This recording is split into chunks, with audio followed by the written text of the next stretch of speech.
Buenas noches a todos los participantes en la comunidad de aprendizaje del diplomado Inteligencia Emocional para el siglo XXI. Bienvenidos al primer foro abierto del diplomado. Aquí les Julián desde República Dominicana. Les doy la bienvenida y brindo con ustedes. Salud.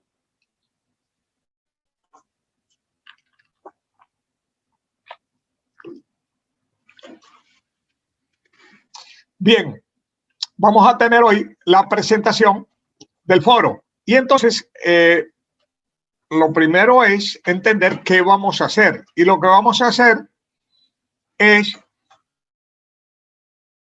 dar un repaso de los principales temas, enriqueciendo lo que vimos en la primera actividad, o sea, en lo que es el primer video. Así que vamos a comenzar hablando un poco de las competencias transversales o competencias genéricas o soft skills. Ok, y básicamente son una serie de habilidades. Una competencia está determinada por un saber hacer. Eso es lo que determina una competencia. O sea, cuando una persona es competente y cuando sabe hacer algo. Así que cuando hablamos de desarrollar una competencia, estamos hablando de una serie de habilidades, destrezas, que en la práctica generan una diferencia frente al que no la posee. Y en este caso estamos hablando de una serie de habilidades, destrezas genéricas, es decir, generales, que son transversales, pasan a través de distintas disciplinas y todas determinan el éxito de una persona. Las competencias genéricas o transversales o soft skills o competencias blandas tienen diferentes formas de denominar, pero estamos hablando siempre de las mismas. Tienen una fuerte diferencia frente a las competencias duras o hard skills. Las competencias duras son competencias específicas, son las competencias de hacer algo. Ahora, las competencias blandas tienen que ver con la capacidad de trabajo, de hacer equipo, de organización, de comunicación de una persona. Ahora, las competencias duras están prácticamente ahora mismo en la picota. ¿Por qué? Porque los cambios tecnológicos, los cambios que están sucediendo a nivel mundial, por ejemplo, ahora mismo nosotros estamos en el tránsito hacia lo que se ha denominado la cuarta revolución industrial. Entonces, en ese proceso de tránsito hacia la cuarta revolución industrial, muchas profesiones van a simplemente a desaparecer, van a ser sustituidas por programas y por robots, mientras que otras profesiones van a ir emergiendo. Hay profesiones que antes no existían, como los community managers, ¿verdad? Que ahora ya existen. Antes existía la ilustración a nivel físico, a nivel analógico, ¿verdad? Y ahora tenemos la ilustración a nivel digital. Muchas cosas van cambiando. Y esos cambios van haciendo que ciertas profesiones y ciertas actividades queden obsoletas. Les voy a poner algunos ejemplos. Imagínate que una persona estaba muy preparada y muy capacitada en lo que era la fabricación de discos de vinilo. Los antiguos long playing. Ok, bueno, es por la emergencia de una tecnología nueva que fue el DVD. Antes del DVD estuvo el cassette, o sea, discos, cassettes, DVD y ahora tenemos el MP3. Las tecnologías van cambiando. Ahora, las personas que tienen mucho desarrollo en el manejo de una tecnología, cuando esa tecnología se hace obsoleta por una disrupción, es decir, sale una tecnología totalmente distinta, prácticamente todo el saber de esa persona se hace obsoleto y se pulveriza. Sin embargo, la capacidad de aprender, el trabajo en equipo, la comunicación y toda una serie de la inteligencia emocional, la resolución de conflictos, el pensamiento creativo, una serie de habilidades que son habilidades genéricas, soft skills o transversales, van a permanecer útiles aunque esa persona cambie de actividad principal. Por eso las soft skills ahora son tan demandadas, porque ahora se necesita más capacidad de reaprendizaje, de reactualización, de reinvención, de iniciativa, de enfoque en solución de problemas, enfoque en resultados, solución de conflictos. Es decir, eso es cada vez más necesario. Y las empresas están prestándole mucha, le están dando mucho valor a eso. Así que las competencias específicas son útiles y la base de las competencias específicas es la inteligencia emocional. ¿Por qué? Porque prácticamente todas, el liderazgo, la comunicación, la resolución de conflictos, el trabajo en equipo, todas tienen que ver con inteligencia emocional. Entendido eso, yo le hablé de la cuarta revolución industrial, ¿verdad? Y hay 4 fuerzas que están impulsando la cuarta revolución industrial. Para empezar, tenemos lo que se llama el Internet de las cosas. Es decir,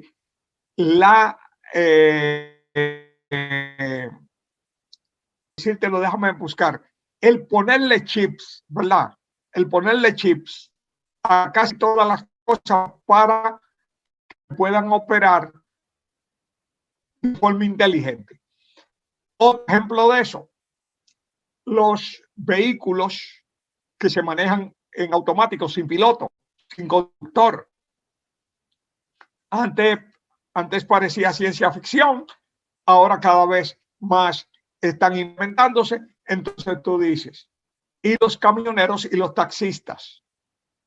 Bueno, más vale que empiecen a actualizarse.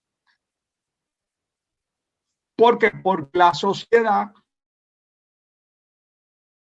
va a cambiar y uno tiene que estar entendiendo que la resistencia al cambio no es inteligente, es estar abierto al cambio y aprovechar el cambio.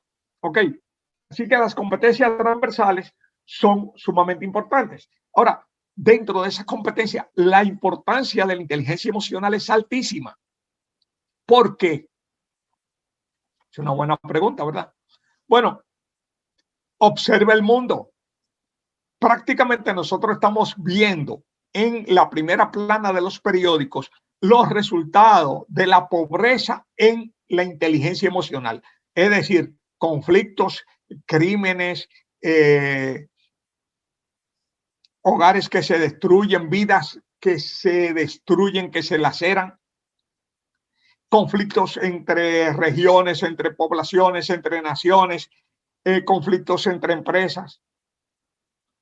Todo eso son indicadores de problemas que las personas están ventilando por tener una baja inteligencia emocional. Muchos de esos problemas son debido a malentendidos. Otros problemas es por la incapacidad de la persona tener autocontrol. Muchas personas no tienen capacidad, tolerancia a la frustración y al manejo de la ira y prácticamente se dejan dominar por un momento pasional y hacen locuras y cometen errores. En Estados Unidos, para poner un ejemplo, a cada rato aparece un tipo que se mete en una escuela o que se mete en un sitio y empieza a tirotear. Y todo eso es porque esa persona no está pudiendo manejar sus impulsos emocionales que los controlan y lo dominan.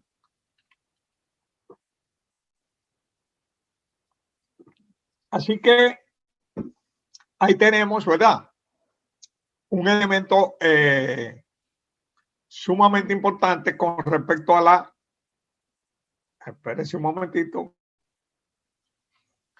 A la inteligencia emocional. O sea, ¿por qué la necesitamos? Bueno, porque es la forma más eficiente que nosotros tenemos de evitarnos vernos inmersos en situaciones altamente conflictivas y altamente dañinas y peligrosas. Lamentablemente, la inteligencia emocional es la combinación de dos inteligencias. Nosotros tenemos una teoría que fue elaborada por un profesor de Harvard, Howard Gardner, que habló de las inteligencias múltiples. ¿Qué es la inteligencia? La inteligencia es la capacidad, sobre todo, hay que ir al concepto del término, ¿verdad? Intelligere es saber escoger, saber decidir. Ese está en la base de la inteligencia, está el tomar buenas decisiones. ¿Ok? Y lógicamente cuando hablamos de inteligencia emocional, entonces buenas decisiones que tienen que ver con la vida emocional. Buenas decisiones en cuanto a las reacciones. Eso es la base del concepto de inteligencia. La inteligencia es saber decidir en su etimología. Poder tomar buenas decisiones. Y esas buenas decisiones se toman en base a obtener un nivel de información apropiado, saber discernir, tener una parrilla de criterios para poder tomar una decisión y actuar de una forma sensata y no guiado por ilusiones ni por fantasías. Ok, entonces en la inteligencia emocional, Howard Gardner habló de lo que eran las inteligencias múltiples. Él empezó con 7, ya van más de 20, porque hay personas que son tienen mucha acierto en la forma de manejarse en un determinado tipo de inteligencia. O sea, hacen buenas decisiones, tienen buen discernimiento, hacen discriminaciones útiles. Entonces, en el caso de la inteligencia emocional, es la combinación entre la inteligencia intrapersonal, es decir, una persona que se maneja bien a nivel interno, y eso significa autoconocimiento y autogestión, o sea, la forma en que maneja su conducta en relación al entorno y la manera en que se conoce, y también conciencia social, conciencia del otro y gestión de sus relaciones con otros. Es decir, interpersonal, la conciencia social y las relaciones con otros, e intrapersonal, la autogestión y el autoconocimiento. Ok, entonces esas dos inteligencias se concentran en 4 grandes habilidades y cada una de esas habilidades posee su repertorio de competencias. Así que cuando nosotros hablamos de autoconocimiento, bueno, en el autoconocimiento tú tienes lo que es mi estado del yo dominante. De eso vamos a hablar en el video 2. Vamos a hablar del temperamento. Yo tengo que saber cuál es mi temperamento, pero también tengo que tener en cuenta lo que es mi cultura emocional, cómo yo tiendo a reaccionar. Ok, y además aspectos que tienen que ver con mi autodominio, mi autocontrol. El yo ser capaz de distanciarme, tomar distancia y no simplemente estar reaccionando de una forma impulsiva a todas las cosas que suceden. Además del autoconocimiento, entonces tenemos la conciencia social. La conciencia social es yo entender que vivo dentro de una comunidad y que yo soy porque esa comunidad es. Y ahí tenemos aspectos como la empatía, aspectos que tiene que ver con la conciencia organizacional, es decir, nosotros somos parte de organizaciones. La familia es una organización, el empleo, el trabajo es una organización, una empresa es una organización, un sector, una comunidad, un barrio, una asociación, un club, un gimnasio, todos nosotros vivimos dentro de y somos parte de organizaciones. Entonces esa conciencia organizacional es parte de lo que es mi conciencia social. E igualmente tiene que ver con eso la conciencia del otro. Y eso significa yo entender que las personas tenemos intereses distintos, lo que no significa que sean contrapuestos, sino que son distintos, agendas distintas, propósitos distintos, estrategias. Yo tengo que estar abierto a eso y entender eso. Por otro lado, está la autogestión. Y aquí viene cómo yo me manejo a mí mismo. Cómo yo me manejo a mí mismo en mis distintos roles, en mis distintas actividades. Y ahí viene el autodominio, el equilibrio, el distanciamiento, el tomar distancia de los acontecimientos. O sea, no convertirme en una persona reactiva, impulsiva, sino ser capaz de autorrefrenarme, el tener mis prioridades claras, el tener mi agenda, que yo voy a hacer claro, mis intereses claros, mis principios y valores claros, que yo sé que voy a hacer y que yo sé que yo no voy a hacer. No que yo actúe de forma oportunista, sino de forma por principios.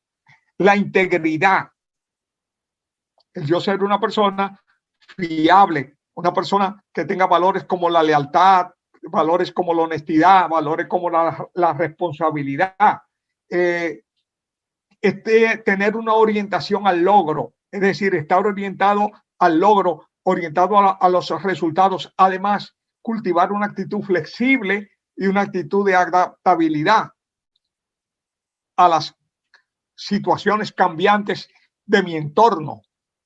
Una actitud positiva, siempre orientada hacia lo mejor, no dejándome cargar de pensamientos derrotistas o negativos. Y un enfoque en la solución, siempre buscándole a las cosas cómo eso se puede resolver, en vez de estar cacareando el problema. Y cuarto, nosotros tenemos, además de el autoconocimiento, la conciencia social y la autogestión, tenemos la gestión de las relaciones con otras personas. Y aquí viene la influencia, el liderazgo, una visión compartida, el trabajo en equipo, la capacidad de sintonizar con otras personas, que se llama rapport, la relación cliente-suplidor, que no tiene que ver con la parte comercial, sino que es una relación donde uno hace conciencia de que la conducta de uno influye en otros y la conducta de otros influye en uno. Y hay una relación cliente-suplidor. Ok. La mentoría, la gestión de conflicto, la capacidad de motivar e inspirar, etcétera. Ahí tenemos un repertorio de competencias vinculadas a cada una de esas 4 grandes habilidades o áreas de la inteligencia emocional, que abarca la intrapersonal con la interpersonal. Ok. Lo siguiente que nosotros vimos y que vale la pena que nosotros remarquemos es lo que tiene que ver con las 5 prioridades. Las prioridades son importantes. Para empezar, la mayoría de las personas no tienen idea de lo que son las prioridades y no tiene un concepto de las prioridades y no vive por prioridades. Y ahí hay problemas. ¿Ok? Ahí hay problemas y no problemas pequeños. Para empezar, las prioridades no son electivas. O sea, no es que yo las quiero o yo no las quiero, no. Todo el mundo la tiene, que todo el mundo haga conciencia, bueno, ese es su problema de cada quien. La mayor parte de las personas viven vidas totalmente locas, totalmente fuera de sentido, totalmente autodestructivas, porque no tienen definidas, claras, esas prioridades. Ahora, todas tienen esas mismas prioridades tengan conciencia o no tengan conciencia. La primera prioridad es la prioridad de la salud. Porque el primer principio de todo organismo vivo es la supervivencia. En el caso de la salud, implica la salud física, lo que implica la salud celular, la salud de los tejidos, la salud de los órganos y la salud de los sistemas corporales. La salud de nuestros aparatos sensoriales. Y todo eso se logra a nivel de la nutrición, la ejercitación y los pilares de la salud: hidratación, descanso, suplementación. Ok, hay una serie de pilares que son los pilares sobre los que se asienta una salud apropiada. Cuando una persona no descuida eso, y la mayoría de las personas no solo la descuida, agrede su salud con una serie de prácticas que han sido fomentadas por el aparato económico. O sea que hay gente que está ganando dinero y lucrando dinero de que uno destruya su salud. Con mala nutrición, con vicios, con productos llenos de ultraprocesados sin ningún nutriente y llenos de químicos y aditivos y muchos ingredientes incluso cancerígenos, carcinógenos. Y la gente, porque eso me gusta, no, eso nos lo programaron a través de la televisión.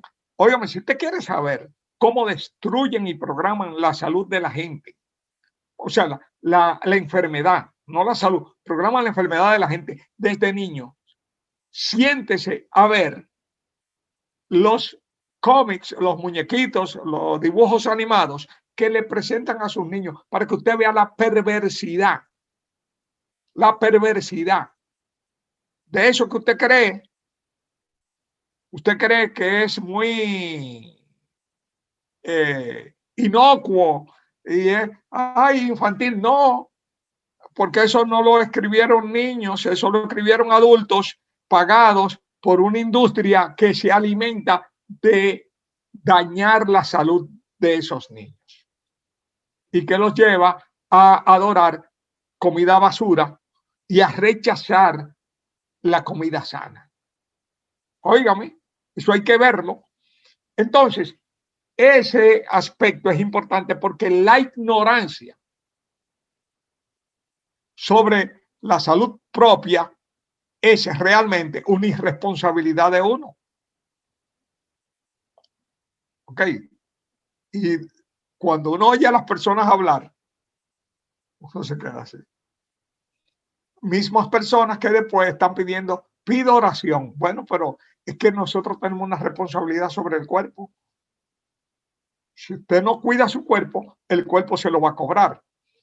Ahora, la segunda prioridad es el equilibrio mental, emocional y espiritual, la paz interna.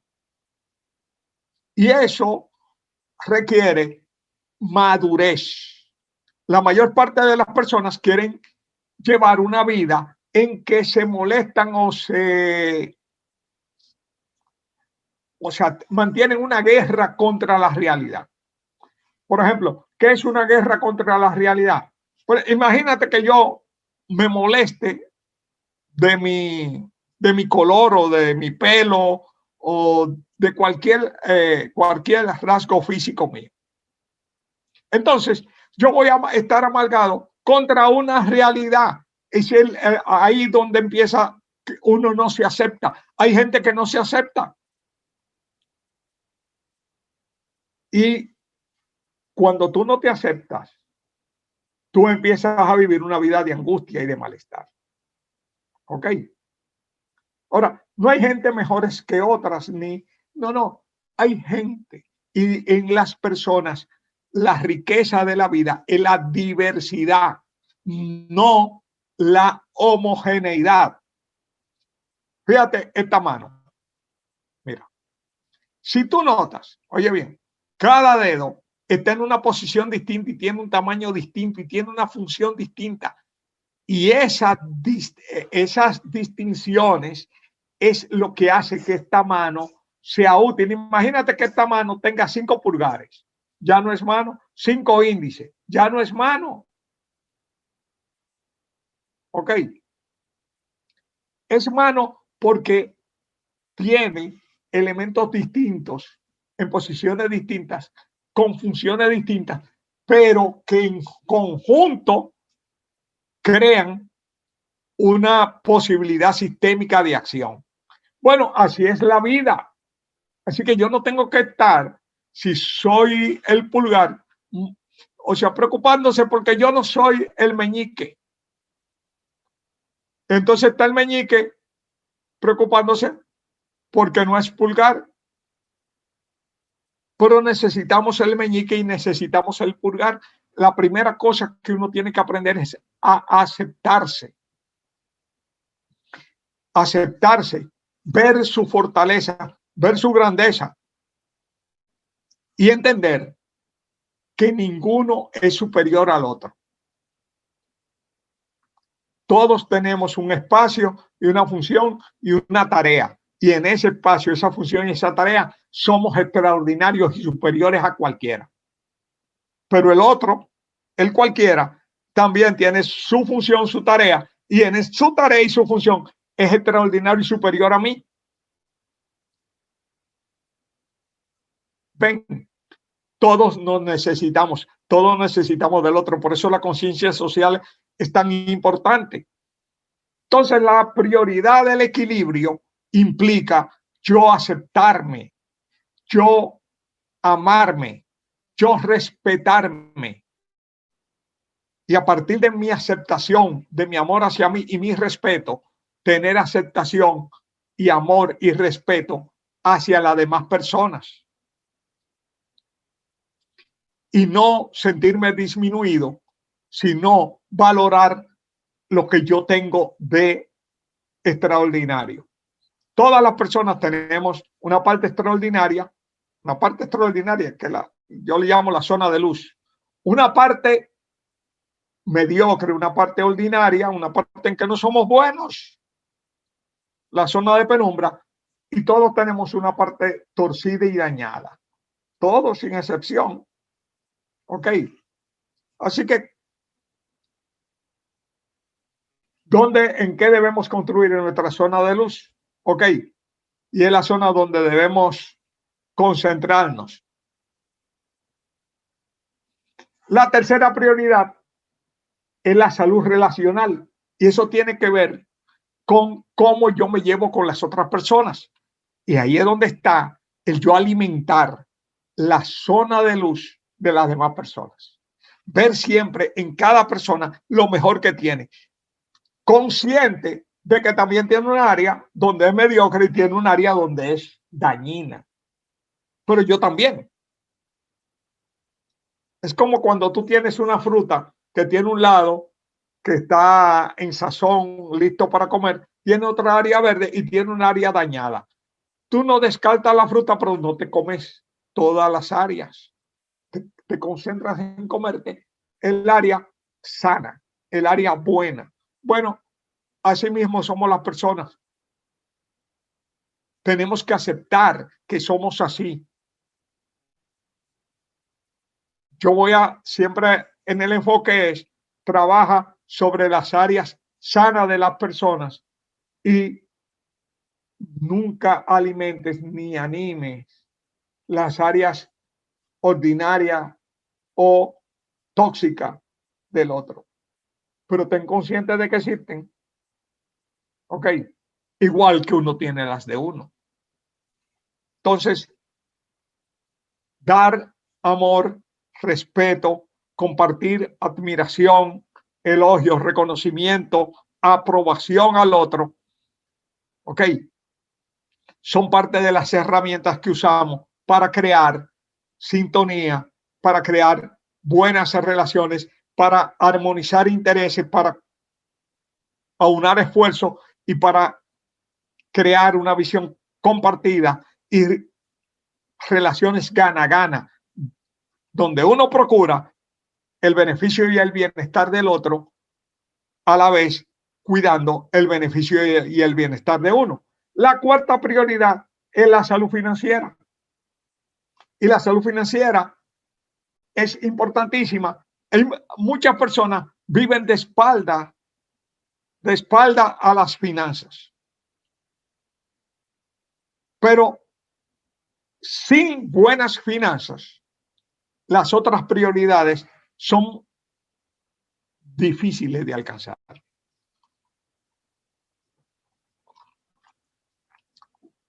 Sin buenas finanzas, no es posible tener una buena nutrición, una buena salud. Sin buenas finanzas, es muy difícil que haya paz emocional. Sin buenas finanzas, no hay buenas relaciones, no hay logros. Entonces, las buenas finanzas no es simplemente salir de deudas o ganar dinero, no. Las buenas finanzas, la salud financiera se concentra en 3 prioridades. La prioridad de crear un patrimonio, propiedades, tu casa propia, ¿verdad? La prioridad de tener un colchón financiero, de tener liquidez con que afrontar un imprevisto, y la prioridad de crear activos, fuentes de ingreso. Y eso lo tiene uno que lograr en la etapa de vida en que uno es autosuficiente, que va desde los 20 años hasta los 70 años, promedio. Hay gente que empieza a trabajar mucho antes de los 20 años y hay gente que sigue trabajando después de los 70. Pero en ese ciclo es el ciclo, digamos, de mayor actividad productiva de las personas. La mayor parte de la gente pasa ese tiempo de vida distraído creyendo que va a estar siempre de la misma edad y con los mismos ingresos, o sea, y están embobados por un aparato económico que le está desangrando los bolsillos y que lo va a lanzar al final de su vida viejos, acabados, enfermos y sin un centavo, siendo una carga para su familia o para la sociedad. Eso no es inteligente. Nosotros todos vamos a ir madurando, envejeciendo. Bueno, no desperdicie su vida, trabaje para construir un patrimonio, para construir un colchón financiero y para construir activos. Y para eso primero tenemos que hacer conciencia financiera, educación financiera y conocer entonces las 5 competencias de la salud financiera. Hay un diplomado de finanzas personales e inteligencia financiera que se los recomiendo, que lo impartimos nosotros sin costo también. Y la 5ª prioridad tiene que ver con la autorrealización y el logro. Es decir, usted no simplemente vegetar y no simplemente subsistir, sino el uno dejar una huella, hacer un aporte, realizarse, crear un legado a través de actividades y acciones que permitan a uno dejar una marca en la vida, no simplemente usted haber vegetado, haber llevado una vida de simple subsistencia. ¿Ok? Entonces ahí tenemos las 5 prioridades. Todas las personas tenemos esas prioridades. Cuando las personas no tienen claras sus prioridades, eso las desorienta, eso las deprime, eso, pero ¿por qué? Porque no tiene sus prioridades claras. No sabe, o sea, él se levanta y no sabe para qué se levanta. No tiene propósito, no tiene un plan de acción, no está dirigiendo su vida en una dirección, sino que está a la expensa de lo que la vida le ponga. Y así no se vive con inteligencia, ¿verdad? Veamos también lo que tiene que ver con el cerebro. Nuestro cerebro es una zona súper compleja y súper desarrollada de los organismos que van de los vertebrados hacia arriba. Los vertebrados fueron los primeros organismos que desarrollaron de forma especializada un cerebro. Ese cerebro del vertebrado el cerebro primitivo, luego con los mamíferos creó nuevas estructuras y se crearon el cerebro límbico y el córtex. Y en los mamíferos superiores se creó una estructura todavía más desarrollada que es el neocórtex. Ok, el cerebro tiene una misión y la misión del cerebro es hacernos sobrevivir. El cerebro es una herramienta adaptativa en que organismos más complejos que los organismos acerebrales desarrollaron capacidades adaptativas para poder integrar, o se especializaron células, las neuronas, para poder integrar la información que le llegaba a través de los sentidos, crear una imagen del entorno y operar sobre ese entorno. Los primeros que lograron eso fueron los vertebrados, los reptiles, y el tener un cerebro llevó a los reptiles a dominar la Tierra hace millones y millones de años, cientos de millones de años. ¿Ok? Esos reptiles fueron evolucionando y surgió por la presión adaptativa, ¿no? Se crearon nuevas estructuras y surgió una nueva especie, los mamíferos. Y los mamíferos, a diferencia de los reptiles, del cerebro de los reptiles, podían desarrollar otras cualidades. Los mamíferos desarrollaron, sobre todo, tres aspectos fundamentales: la capacidad de aprender, la capacidad de recordar y la capacidad de reaccionar con programas estereotipados, es decir, prediseñados frente a determinados estímulos. Y esas reacciones se lograron a través de cambios hormonales y de neurotransmisores, cambios en la química del cuerpo, en la química de la sangre, que preparaban el cuerpo para un determinado tipo de respuesta. Y esos cambios químicos es lo que nosotros le llamamos emociones. Así que las emociones son alteraciones químicas que ocurren en nuestro cerebro y en nuestro organismo como respuesta a estímulos que se llaman estímulos emocionalmente competentes, es decir, capaces de generar una reacción emocional frente a estímulos que no producen reacción emocional, entonces no son emocionalmente competentes. Ok, entonces, esa capacidad del cerebro de analizar la información a través de los sentidos y determinar a partir de ahí un modelo de respuesta a la conducta apropiada a esa información, esa es la función del cerebro. Nosotros vamos a promover, a explicar, digamos, un modelo del cerebro, que es el modelo triuno. Ahora, entendamos lo siguiente. El cerebro es un creador de modelos. Eso es importante que lo entendamos. ¿Qué es un modelo? Un modelo tiene dos tareas. Uno, es una descripción, nos permite entender algo, y segundo, es operativo, nos permite hacer algo con eso. Todo lo que es la ciencia, todo lo que es la ciencia, todo lo que es el conocimiento humano, todo, y cuando yo digo todo es todo, son modelos que uno tiene en la cabeza. Los modelos son más cercanos o más lejanos de la realidad, es decir, son más eficientes en describirla y permitir operar sobre ella, o más ineficientes en describirla y poder operar sobre ella. Pero ninguna explicación de la realidad es la verdad. Todo el que crea que conoce la verdad y que tiene una muy escasa idea de cómo opera el cerebro. El cerebro crea modelos.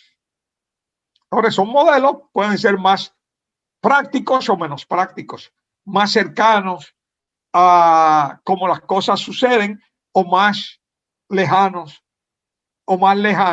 de cómo las cosas suceden. Pero en ambos casos son construcciones de la mente. La mente construye explicaciones. O sea, genera una explicación para entender. Nosotros vamos a usar una explicación creada por el neurocientífico Paul MacLeod. Y Paul MacLeod habló de 3 estructuras del cerebro. Y hay gente que habla de los 3 cerebros, pero realmente estamos hablando de 3 estructuras que no es que están separadas, sino que interactúan una con otra. Pero es un modelo práctico para nosotros entender un poco cómo funciona ese aparato que es nuestro cerebro. Importante porque nuestro cerebro es que controla nuestra conducta. Y tu éxito o tu fracaso va a depender mucho de cómo tú manejes tu cerebro. Y lo primero es entender que el cerebro crea modelos, explicaciones. Así que cuando yo te comparto algo, te estoy compartiendo un modelo, una explicación que tiene un valor descriptivo, ¿verdad? Para entender, y un valor operativo para hacer cosas. Desde ese punto de vista, el modelo de MacLeod tiene esas 2 cualidades. Entonces, lo primero es que nosotros tenemos un primer desarrollo propio de todos los vertebrados, que es donde se crean los primeros cerebros, ¿verdad? En los vertebrados, los reptiles. Ese normalmente MacLeod lo llamó complejo R o cerebro reptiliano, cerebro reptil, y también se le llama cerebro primitivo. Es el cerebro más rudimentario que hay. Lo integran el tallo cerebral, los ganglios basales, el cerebelo y el sistema reticular, que está encargado sobre todo de filtrar información. Así que el sistema reticular determina qué es importante y qué no es importante. Ahora, ese cerebro primitivo, cerebro reptil, ¿verdad? Que todos tenemos, tiene una serie de características y esas características son peligrosas para nosotros. Tienen funciones útiles, pero ciertas características que tiene, óyeme, llevan a la persona al atraso. Mira, no es capaz de aprender. Actúa por reflejo, buscando sobrevivir. O sea que el cerebro reptiliano reacciona, ¿verdad? Por reflejo. No piensa y lo que busca es sobrevivir, devorar, o sea, apropiarse, atacar al otro o huir. Repite rutinas, aunque esas rutinas no conduzcan a nada. Porque se siente cómodo en la zona de confort, en la zona de las rutinas. Es un cerebro de repetición, de rutina, es extremadamente territorial, es decir, se mantiene en su pequeño hueco, en su pequeña actividad, no explora, no es curioso, no busca exponerse, ve toda cosa nueva como un riesgo, es reacio al cambio, es un cerebro que busca mucho el placer y evita el dolor. Entonces, fácilmente lo emboban y lo engañan con cosas que supuestamente son pseudo placenteras. Ok, se ocupa es agresivo, altamente agresivo, porque está defendiéndose y ve todo como un peligro. Ok, resiste al cambio y a todo lo nuevo. Quiere que las cosas sean igual. Así que muchas personas que tú la ves con vidas rutinarias, con vidas mediocres, con vidas limitadas, que rechazan intentar cosas nuevas, que rechazan aprender, que creen que ya es suficiente, ¿no? Para acá, son personas dominadas por su parte más atrasada, por su cerebro primitivo. ¿Ok? Ahora, tenemos sobre ese cerebro primitivo o esa área primitiva del cerebro, la área de sobrevivencia, una segunda área creada por los mamíferos y que es el cerebro emocional. Y esa área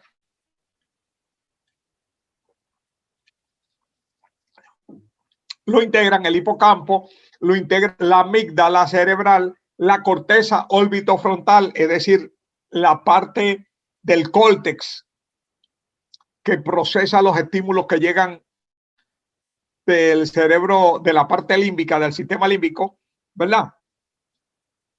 Y que esa parte orbitofrontal también, además de filtrar y controlar los impulsos emocionales, también está encargado de la toma de decisiones y está el hipotálamo. Entonces tenemos toda esa parte. Básicamente, uno de los elementos que más influyen en el cerebro límbico es la amígdala cerebral, que no tiene que ver con las amígdalas de las gargantas, ¿verdad? Estamos hablando de una pequeña nuez que es parte de nuestro cerebro emocional y que cuando llegan estímulos emocionalmente competentes se activa y responde con una actitud de agresión o una actitud de evitación y de miedo.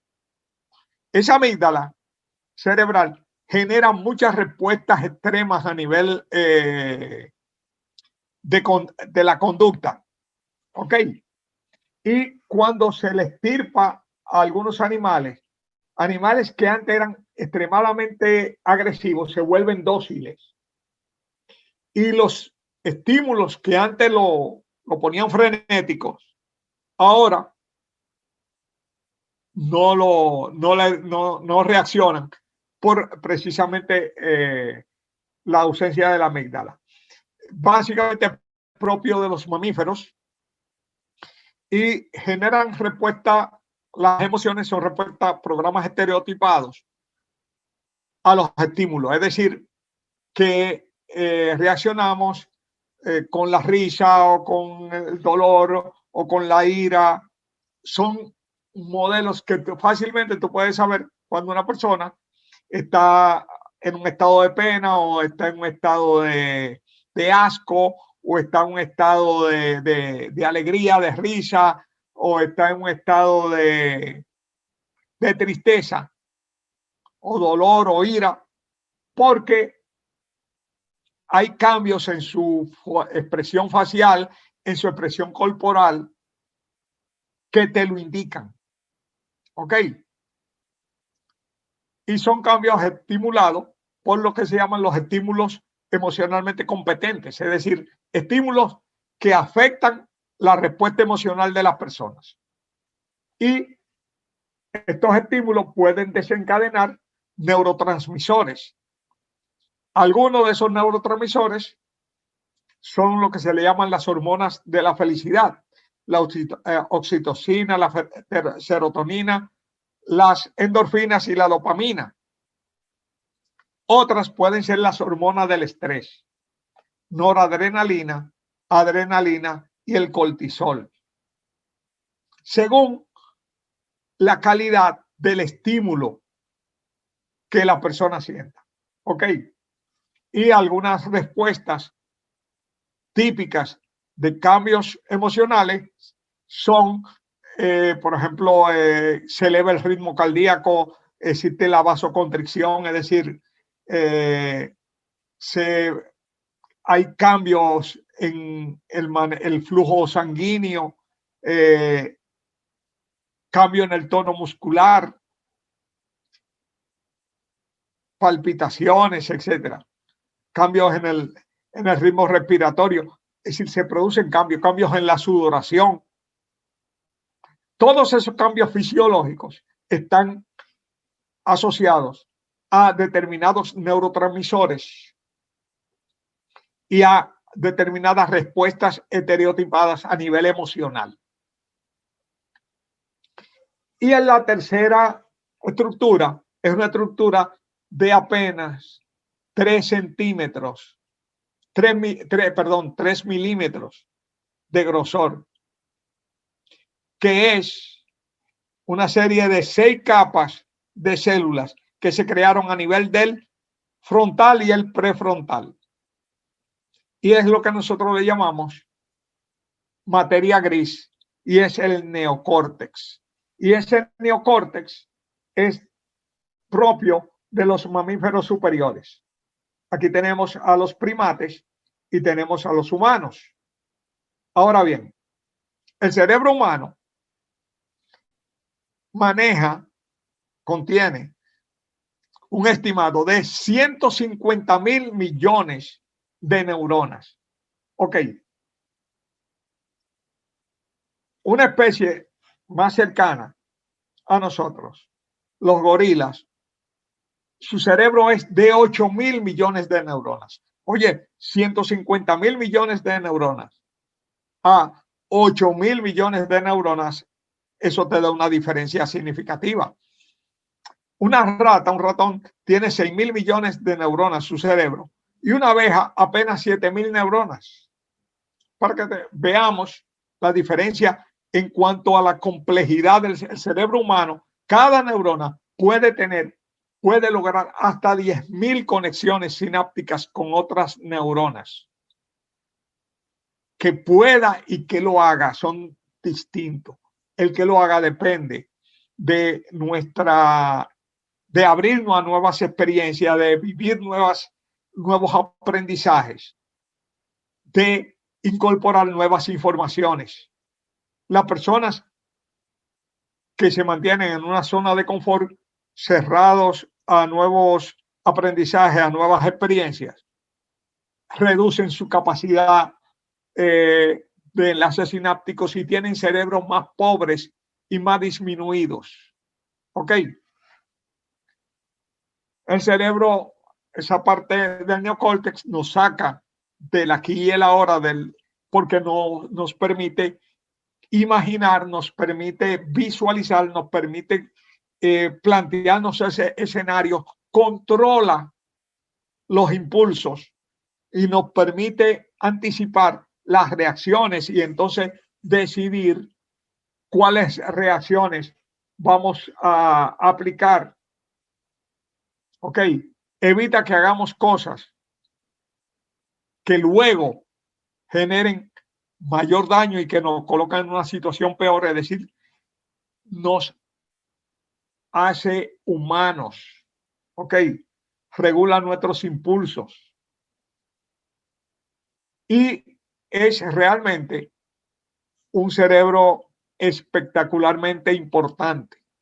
Nosotros todos tenemos las estructuras reptilianas, límbicas y del neocórtex interactuando entre ellas. No son cerebros superpuestos, son estructuras. O sea, el asunto es más complejo porque son estructuras que están entrelazadas. La explicación del modelo de los 3 cerebros es simplemente para hacernos una idea de lo complejo y lo rico que son nuestros cerebros y la responsabilidad que nosotros tenemos de enriquecerlo, desarrollarlo, ¿verdad? Ampliar su potencial, porque siempre se estima que apenas estamos usando menos de un 5% del potencial que tiene nuestro cerebro. No es que no usamos el cerebro, sino que el cerebro tiene un potencial tan grande que uno mismo es que está desperdiciándolo. Y lo malo es, como tú ves, personas incluso que dañan su cerebro a través de vicios, a través de drogas, el alcoholismo, etcétera, destruyendo sus neuronas. El objetivo es que nosotros usemos el cerebro para que nuestra parte más inteligente y más avanzada nos ayude a tener un comportamiento a nivel emocional y a nivel vital más inteligente y más apropiado. Veamos algunas de las preguntas que surgieron para este foro, ¿verdad? Lucibel Arellano de Venezuela. ¿Se puede evaluar las emociones en estos tiempos de distanciamiento? Claro, porque las emociones tú las puedes ver y las puedes oír. Ok, y las puede incluso leer, porque todo tiene un impacto emocional. Por eso la gente puede leer una novela y llorar leyendo. Ok, o asustarse si es una novela de terror o emocionarse. Ok, todos nosotros tenemos reacciones emocionales hacia todo. Así que sí se pueden evaluar las emociones. Miriam Ramírez de Venezuela. Necesito saber cuál es el papel que desempeña la amígdala en el sistema límbico. Ya hablamos que la amígdala reaccionaba frente a los estímulos emocionalmente competentes, generando una respuesta que puede ser de agresión o puede ser de evitación. Y puede generar mucho miedo y temor en tomar decisiones, porque la amígdala siempre está pensando lo peor. Raquel Ferrera Villegas de República Dominicana. Me gustaría que profundizaran más acerca de las 4 grandes áreas de la inteligencia emocional, específicamente de la 2, conciencia social. Bueno, creo que ya hablamos de eso, ¿verdad? Edilegni Contreras, de República Dominicana. ¿Es posible que podamos medir nuestra inteligencia emocional y cómo podemos saber nuestra escala si se tiene? Bueno, tú puedes medir si una persona tiene mejor uso de su inteligencia emocional. Hay medios de establecer test, etcétera. Pero todos tenemos un grado de inteligencia emocional. Básicamente, la reacción de la gente te dice a ti cuál es su nivel de crecimiento emocional. Si es una persona que está llevándose de actuaciones impulsivas o prestando mucha atención a estímulos sin discriminar y sin discernir, pues te dice a ti una persona más elemental ahí a nivel emocional que otro, ¿verdad?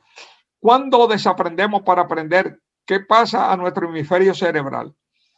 El cerebro es plástico, el cerebro tiene la capacidad de neuroplasticidad y lógicamente va haciendo nuevas conexiones neurales y se va haciendo mucho más rico. ¿Ok? ¿Cuál es el cambio en nuestras actitudes y emociones? Esa parte no la entendí. Me la hace de nuevo por YouTube y te la explico ahí, ¿verdad? La falta de inteligencia emocional puede causar daños físicos externos e internos en nuestro organismo. Bueno, todos los daños que tuve, gente que se mata, gente que en riña se hiere, etcétera, todo eso, en su gran mayoría, es por falta de inteligencia emocional. Muchos de los accidentes son por falta de inteligencia emocional. Ok. Así que el que tiene una inteligencia emocional favorable o positiva tiende a tener una autoestima equilibrada. Claro, porque tú tienes una conciencia de tu propio valor, igual que tienes una conciencia del valor del otro. Por eso la inteligencia emocional no te hace arrogante, porque tú no solamente tienes una conciencia de tu valor, sino tienes una conciencia del valor del otro. ¿Qué tan importante es para la autoestima la inteligencia emocional?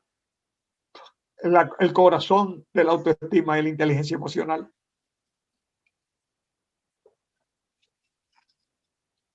Citali López Salgado de México. ¿Hay un mínimo de competencias transversales que se deben tener? No, no hay un mínimo ni un máximo. Todas son importantes. Por ejemplo, el manejo del tiempo es una competencia transversal. Ok. Pero la resolución de conflicto también.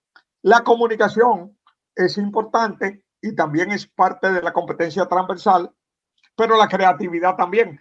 Entonces, ninguna sustituye a la otra. Mientras más competencias transversales desarrollemos, más mejora nuestro impacto productivo y nuestro impacto social. Rosa María Marte, de República Dominicana, habla de las 5 prioridades, lo más importante es la salud financiera. ¿Qué hay que hacer para consolidar o crear un patrimonio y no caer en deudas y cómo hacer para salir de ellas? Bueno, te voy a dar una solución. Haz el diplomado de finanzas personales que comienza el próximo lunes. No choca con el de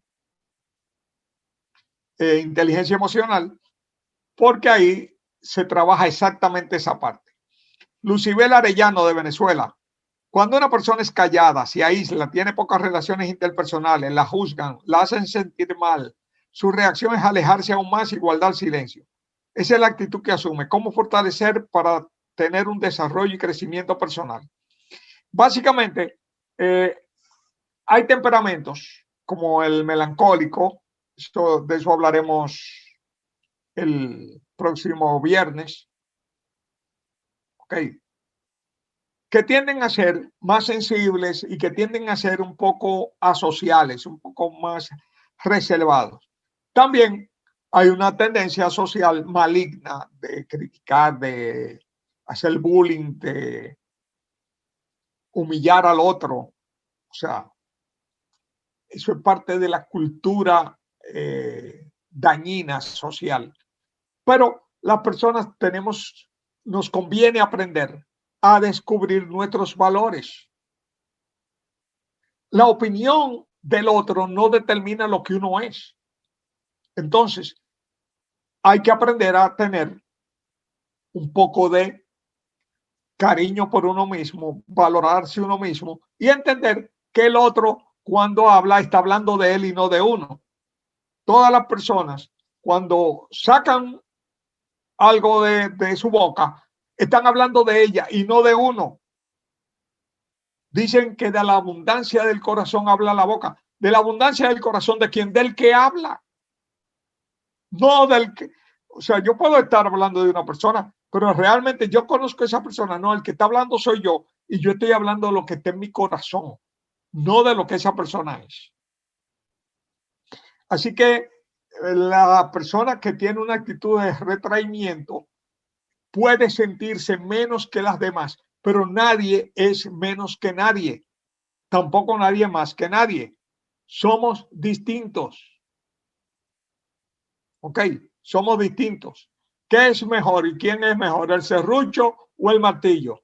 Intenta clavar un clavo con un serrucho e intenta cortar una madera con un martillo y te vas a dar cuenta de que ambos son importantes para las tareas que están diseñados. Marianela Vélez, de Ecuador. En cuanto al tema de las competencias transversales en las que intervienen muchas habilidades y capacidades, ¿qué pasa cuando un individuo desarrolló esas habilidades y capacidades y por algún detonante las perdió? ¿Cómo pudiera volverlas a recuperar? No a adquirirlas, sino a recuperarlas. La práctica. Una persona puede perder algunas habilidades por un accidente o por cualquier razón. El cerebro tiene neuroplasticidad y puede regenerarse y puede reenlazarse, reconectarse. Así que volver a aprender. Hay personas incluso que pierden hasta la capacidad de hablar y vuelven y aprenden a hablar, pierden la habilidad de caminar y vuelven a aprender a caminar.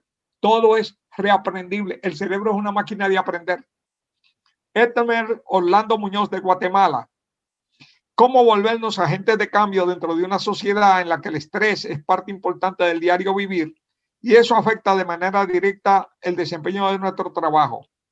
¿Será que la sociedad estará dispuesta a poder darnos la oportunidad de poder volvernos agentes de cambio? Ya que cuando las demás personas observan algo de beneficio en nosotros, tratan de opacarnos de cualquier manera.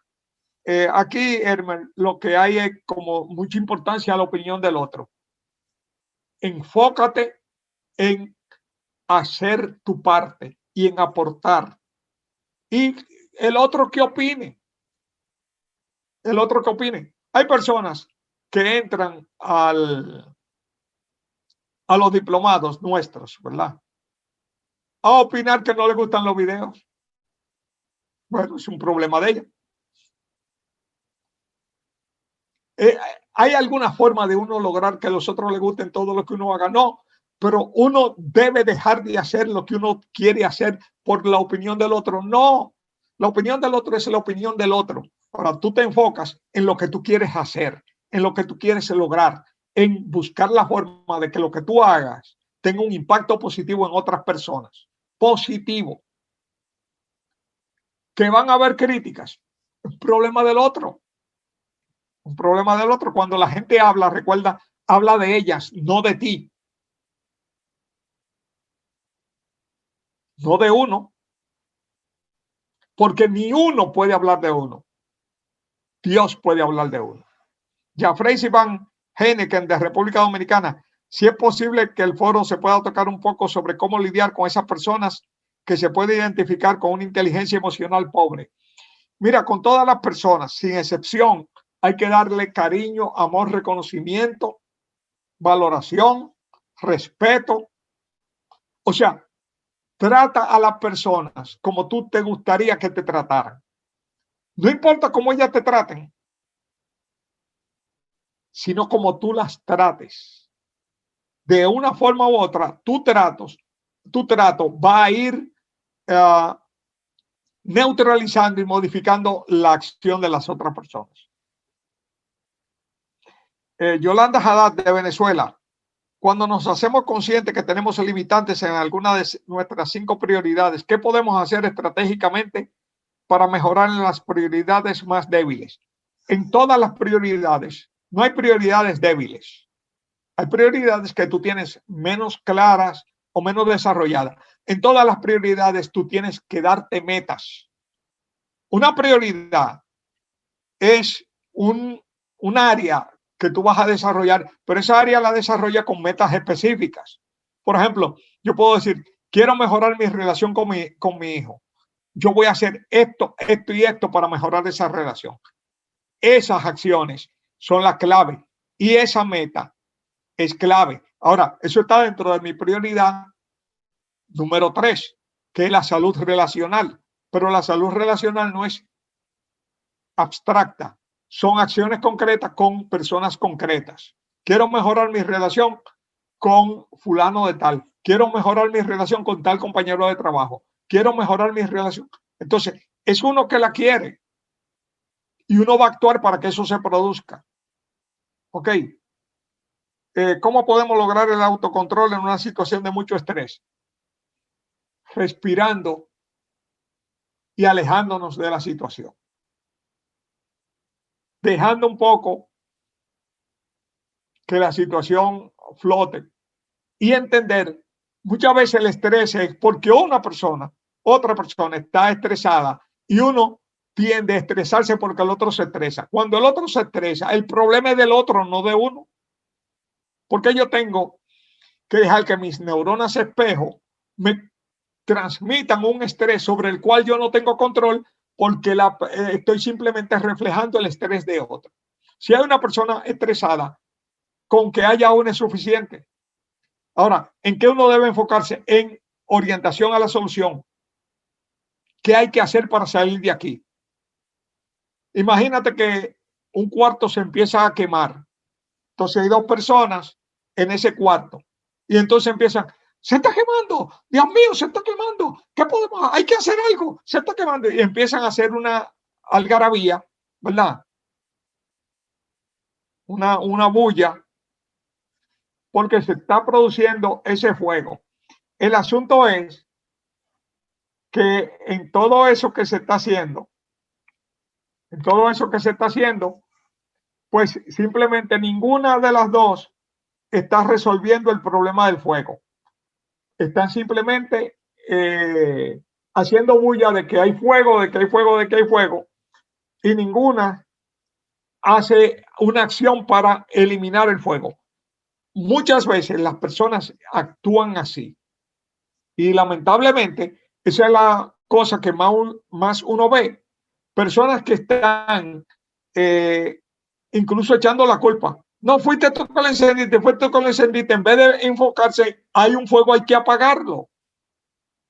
¿Qué importa cómo sucedió? Eso lo veremos después. Ahora, ¿qué es lo prioritario? Es apagar el fuego. Hay personas que están más interesadas en agravar la situación que en solucionarla. Y nosotros tenemos que ir hacia la solución y con la mayor ecuanimidad posible. ¿Ok? Afuera puede haber una tormenta, pero tu situación interna la determinas tú. Porque el dueño de la vida de uno es uno. Miriam Ramírez de Venezuela. Me interesa saber específicamente, aunque sea uno de los objetivos de la amígdala cerebral, para ampliar mi concepto. La amígdala cerebral ve todo en términos de amenaza, lucha o huida. Tiene una función de supervivencia, pero dispara inmediatamente las glándulas suprarrenales para que lancen cortisol y se genere una reacción de estrés. Así que la amígdala cerebral es la mamacita del estrés. Vicky Soledad Rafael de Santo Domingo, última pregunta. ¿Cómo se desarrolla la inteligencia emocional en la infancia? El niño empieza con el cerebro primitivo y poco a poco se van activando sus cerebros límbicos, su cerebro límbico, ¿verdad? Y luego, a partir de los 2 a 3 años, se empiezan a activar las áreas del neocórtex, que termina de madurar a los 20 años. ¿Ok? El niño inicialmente prácticamente opera a nivel de la reacción de lo que sería cualquier otro vertebrado. Las pulsiones básicas, ok, no piensa, no analiza, no tiene discernimiento. ¿Qué problemas puede causar que no comprendamos las emociones? Muchísimo. Y muchas personas ni siquiera saben qué emociones experimentan. ¿Qué pasaría cuando una persona no sabe controlar sus emociones? Mira las noticias y vas a saber qué pasa. Tragedias, problemas, relaciones rotas, hogares destruidos, cárcel, crímenes. Todo lo que vemos, porque todo lo que vemos son creados por conductas humanas y esas conductas están impelidas por las emociones. Así que nosotros, este foro se queda grabado y se va a editar para enviárselo los enlaces a todos ustedes de forma que puedan verlo de nuevo. Abrazos a todos y nos vemos en el segundo foro el próximo viernes.